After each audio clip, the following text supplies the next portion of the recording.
Welcome to my Dark Side Phil channel here on YouTube. Now, the reason I'm making this video is I found over the past several years actually, I've found a way to take my hobby of recording things and putting them on YouTube and actually turning it into a way that I can make a living. And this channel, Dark Side Phil, was actually the original channel on YouTube where this all started. What I'd like to do is take a moment out to explain to everyone basically what I do, what I'm all about, the history of this channel, the fact that this channel is now an archive channel where there is no more new footage, which I will explain, and then I want to tell you about all my new stuff that I'll be doing in the future. So first of all, welcome. If this is the first time that you've stumbled upon this channel, I'm going to leave this video up as the main video on this channel pretty much from now on so that everyone kind of understands what's going on. So, a little bit about me. I live in Connecticut. I am 28 years old. Got about to hit 29 actually the first week of April 2011. And my entire life have been employed, had a job here or there. I actually previously was working at a job for 5 years in customer support.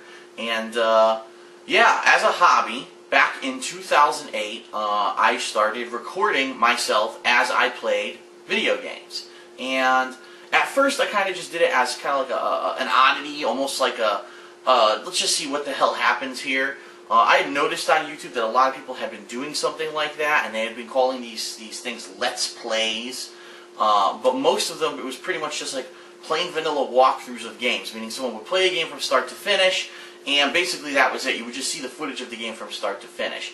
I noticed that not a lot of people were doing things like live running commentary. Not a lot of people were giving insight into what they were doing when they played these games, or no one was really giving their live, honest opinions on what they were doing when they were playing these games. And I believe it really started when I was playing the game Lost Odyssey, and I was really stuck on this particular boss, and I couldn't figure out how to beat it. And I was going nuts because the game was brand new and I was playing it, and I couldn't find a FAQ, or I couldn't find anything on the internet explaining how to beat this particular boss. So finally I went to YouTube, started searching, and here we are. I found someone who had beaten the game and actually played it from start to finish, and so I found the part of this guy's walkthrough where he had beaten this boss, and it was really difficult to follow because the guy, again, he wasn't doing talking or anything, explaining what was going on in the game. He wasn't expressing his opinion on the boss or saying, here's a strategy to use to beat the boss. It was just footage of him beating this boss. And after watching several of his videos repeatedly, I pretty much just found out the only way I was going to beat the boss was to go grind and level up my characters so that they'd be powerful enough to beat this boss.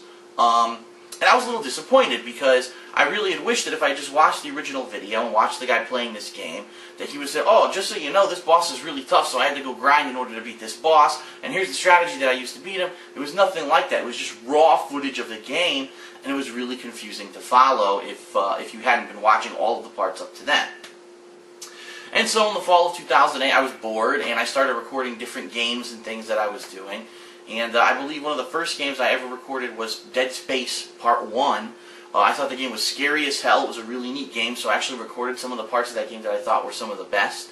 I also recorded from Star Wars The Force Unleashed Part 1 some of the worst moments of that game. In fact, the one that I uploaded was the one where the main character, Starkiller, is trying to control Star Destroyers, pulling them out of the sky with his force powers, and the game actually is bugged to the point where it's telling you to do things on the controller that are incorrect.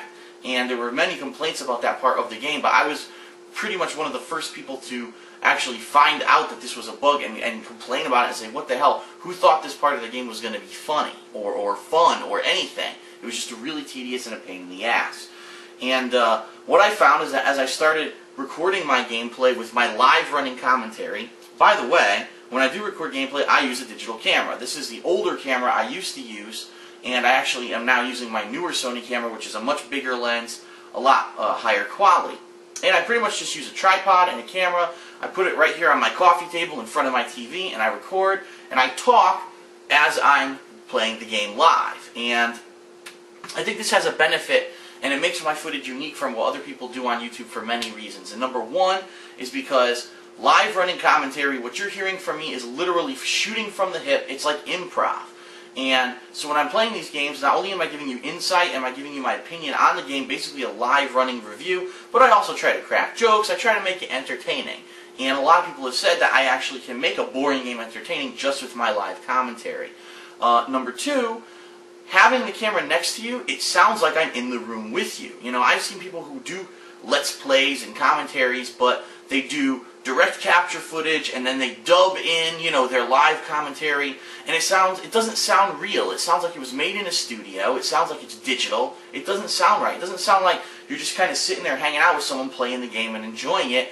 I think that really doing the kind of photography that I do, you know, doing videography of recording the screen direct for the camera with me sitting right there, right next to you, it feels a lot more personal than what a lot of other people have done. And so that's how I do it.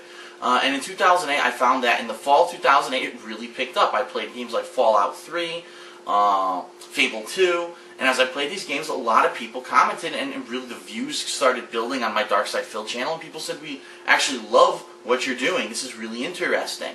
And so in 2009, again, this was just a hobby. I had a full-time job, and this was just something I did on the side.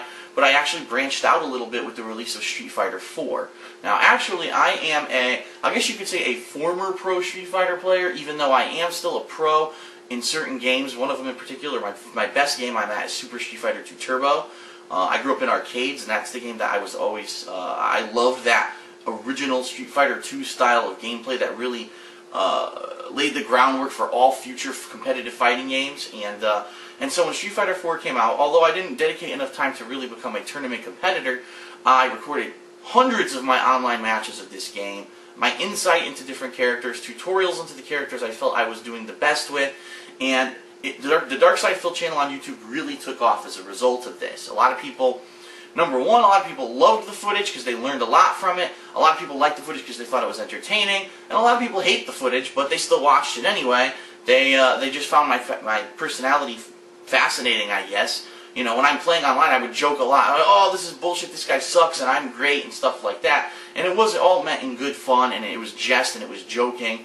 And some people took it like that and enjoyed it, and some people took it seriously, but they still watched the footage. So it is what it is. So I continued to do this, recording my gameplay of different games, not only fighting games, but role-playing games, adventure games, action games, and I did this for several years. To the point where in 2010 my channel actually ended up being in the top 30 most viewed comedians of all time on YouTube, and actually had over 100 million total channel views. I'm sorry, video views, and also a really high number of overall channel views.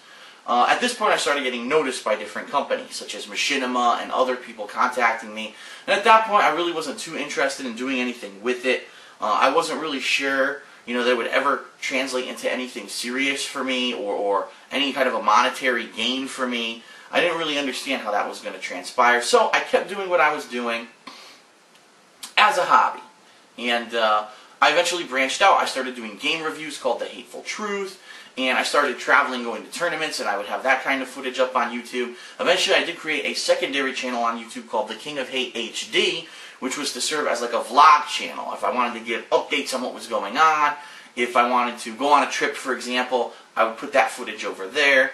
That channel eventually did become a YouTube partner channel, and so I was making a very small amount of revenue based off of the ads that were on that channel provided by Google. Well, all this changed in April of 2010 when my Dark Side Phil channel here on YouTube was shut down in error by YouTube for a false copyright strike. Basically what happened was there were people who didn't like me for whatever reason. I don't understand why, because it wasn't like I was making any significant amount of money off of what I was doing or anything like that. But there are people out there who just hate for the sake of hating and just really love to make people's lives miserable. And they submitted false copyright claims. They were impersonating game developers and game publishing companies and contacted YouTube and said that, you know, Phil is recording video games and we want this cease and desist. You know, this is, you know, we want, on copyright grounds, we want this guy shut down. So YouTube did temporarily shut down my channel in April of 2010. Now, it was finally determined by my fans, so thank God I have such a good, dedicated fan base, that no company had actually legitimately put a copyright strike against me. It was all falsified. It was eventually cleared up, and so my Dark Side Phil channel was restored. However, during this time period, I was worried because I'd been doing this as a hobby for roughly 2 years, and I had over 7,000 videos here on this Dark Side Phil channel, and I was afraid of losing all of that footage. And I said, you know what? At this point, it might be wiser to start over and make new channels on YouTube for the stuff that I want to do that are more streamlined to what people are looking for. And let me explain what I mean by that. The Dark Side Phil channel had always housed everything that I was doing gameplay-wise on YouTube. So role-playing games, fighting games, action games, everything was on Dark Side Phil. The problem is that I'm one of the more active and productive people on YouTube, meaning I put out a shitload of videos all the time. And when I'm playing a new video game, it's very common that I would produce anywhere from 15 to 30 new videos in one day. And so people who had subscribed to my Dark Side Phil channel started complaining, saying, listen Phil, we love what you're doing, we love your videos, the problem is YouTube's functionality sucks. And every time that you put out 30 videos, YouTube floods our subscription box with 30 of your videos, and we can't see anyone else's stuff. So I follow you, I like everything you do, but unfortunately I'm going to unsubscribe to you so that way my box doesn't get flooded every time you make new videos. However, I'll still keep my eyes open and watch for your new videos. And this is the case with several thousand people who have contacted me, that YouTube just really needs to fix their functionality.